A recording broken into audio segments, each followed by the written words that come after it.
Buenas noches, amigos. Este es su programa Agenda Económica. Hoy estaremos conversando con el señor Manuel Cabrera, un empresario, miembro del sector externo del comando de campaña de Danilo Medina, y además un hombre de muchísima sapiencia. Con él podemos hablar de política, de economía, de empresa, porque dirigió la Asociación de Industria de Herrera, ¿cierto? Sí. Del Señor también podemos hablar, porque yo soy un hombre del Señor y seguidor del Señor y Jesucristo. Usted lo quiera, lo hacemos también. Siempre será bienvenido. Andrés Terrero, un servidor, estarán conversando con Manuel Cabrera sobre básicamente lo que es el plan de gobierno de Danilo Medina. Manuel, bienvenido, gracias por tu presencia. Gracias a ustedes por la invitación, esta vez con el privilegio de compartir por primera vez con Andrés Terrero. Gracias. La figura importante del país que no sabía que estaba acá con ustedes. Claro. Muchísimas gracias. A mí no se me puede olvidar algo que en cierta manera es un poco triste para nosotros. La semana pasada falleció don Manuel Arsenio Ureña, un hombre ilustre de la ciudad de Santiago, un dominicano de muchas luces, un hombre que se entregó a las causas sociales. Un hombre que era pobre y llegó a tener riqueza, pero nunca privó de ella, nunca humilló a nadie, nunca la lució. Don Manuel Arsenio Ureña usó su riqueza para ayudar a la gente. Mi pesar a su familia, a todos sus amigos. Yo no lo conocí personalmente, pero conozco su historia porque ciertamente el país se ha privado de un gran hombre. Y tú me vas a permitir, Ezequiel, aprovechar esta, porque me entristeciste. Yo sí conocí a don Manuel Arsenio, no fui amigo de él, pero tuve la oportunidad de compartir. Y puedo dar testimonio de lo que tú acabas de decir. Sí. Yo me encontré con él en varias ocasiones. Y don Arsenio era la imagen viva de la humildad en un ser humano, un hombre.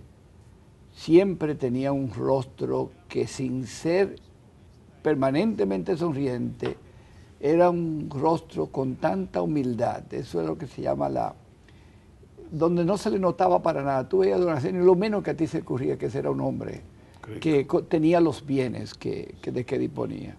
Dedicó su vida al servicio. Sí.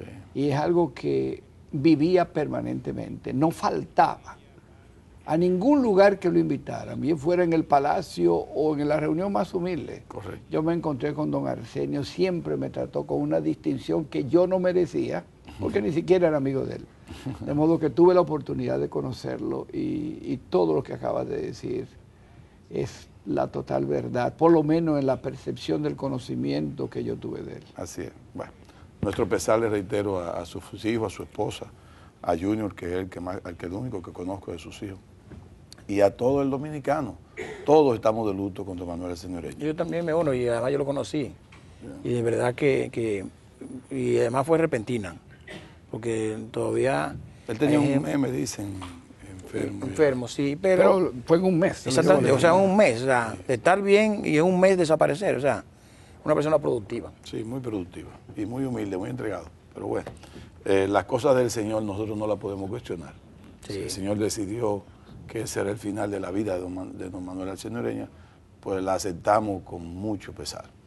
Bien, Manuel, vamos a entrarte de una vez, tú eres un hombre de guerra. Adelante. Mira, yo quería gente como tú tenerlo en el set y que nos dé su opinión y a los amigos televidentes sobre algo que me inquietó conocerlo, porque un amigo mío estuvo en un complejo turístico del este y él recogió unas opiniones de la gente, los meseros, la gente que atendía a los turistas ahí.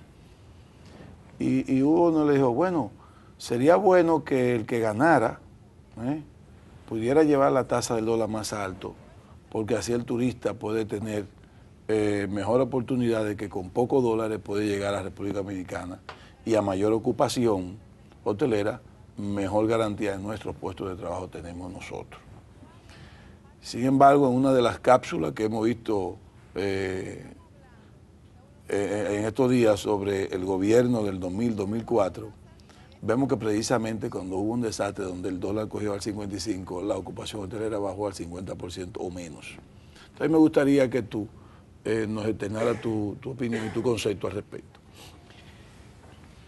Lo primero es que ese es un planteamiento que se ha vendido y precisamente lo vendieron mucho los economistas que tuvieron alrededor de ese gobierno, porque lo que pasó en el año 2004, del 2000, bueno, a partir del 2000, en realidad no fue una cosa accidental, fue algo que fue resultado de lo que era la creencia de ese grupo de hombres y mujeres que estaban acompañando a ese candidato y creo que siguen pensando igual.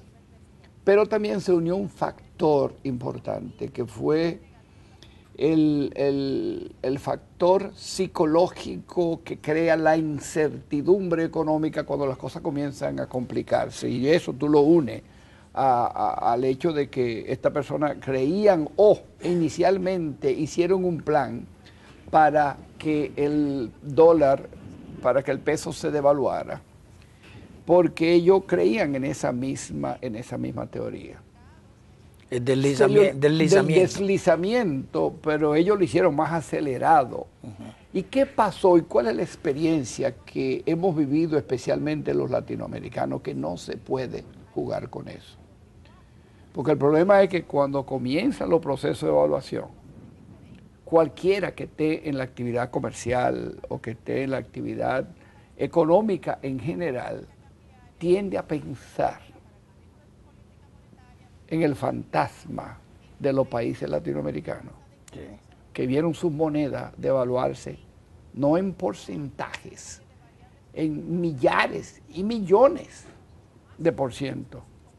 Y países como Brasil, Argentina, México, especialmente los países grandes, las economías grandes, se vieron en algún momento al borde del colapso, o algunas hasta colapsaron, claro que sí, por ese proceso que vivieron, porque cuando se inicia ese proceso de devaluación, inflación, devaluación, se crea un círculo que después es incontrolable, porque entonces las fuerzas psicológicas comienzan a funcionar.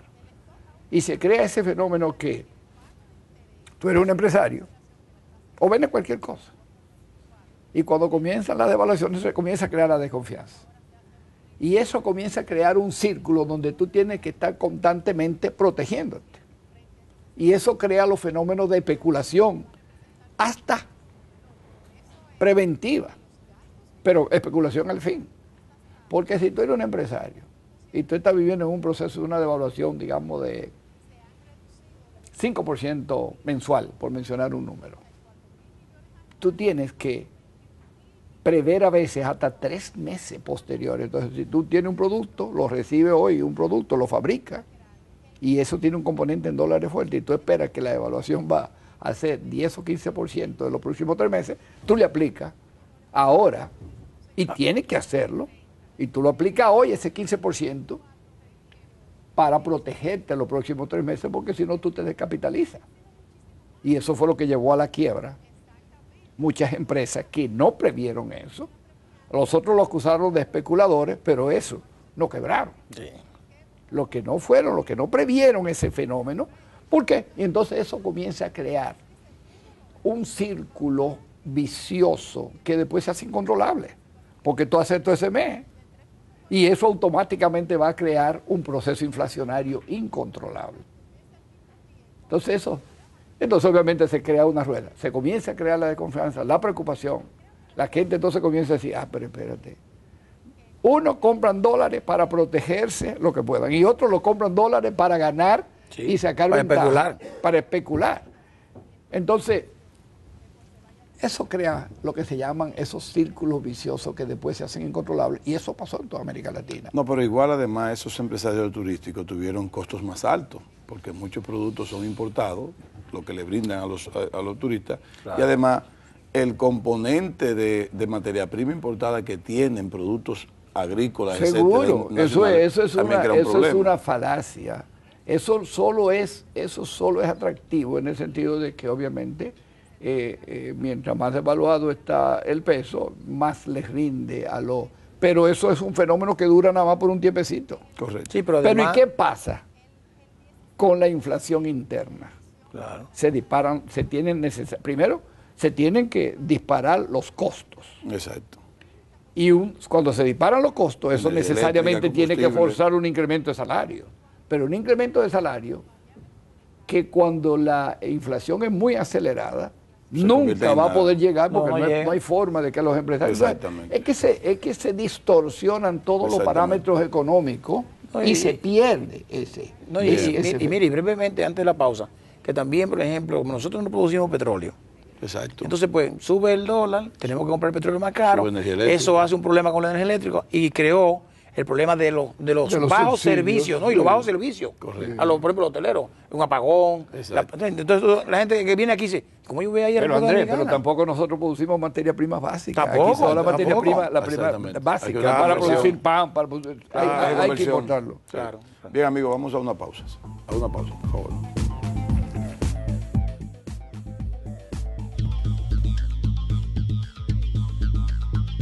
El desastre de su política económica, desempleo, pobreza, devaluación de la moneda y recesión económica. El desastre de la política económica de Hipólito Mejía era tan grande que fue admitido hasta por sus colaboradores cercanos. El sacerdote jesuita José Luis Alemán, asesor económico del presidente Mejía y amigo personal de Hipólito y su familia, en una entrevista al periódico Hoy, en enero del 2003, dijo: "El gobierno está técnicamente quebrado y no tiene dinero para pagarle a sus acreedores". Y en otra parte de la entrevista, el reconocido economista afirmó: "El gobierno de Hipólito Mejía ha sido para mí una defraudación total".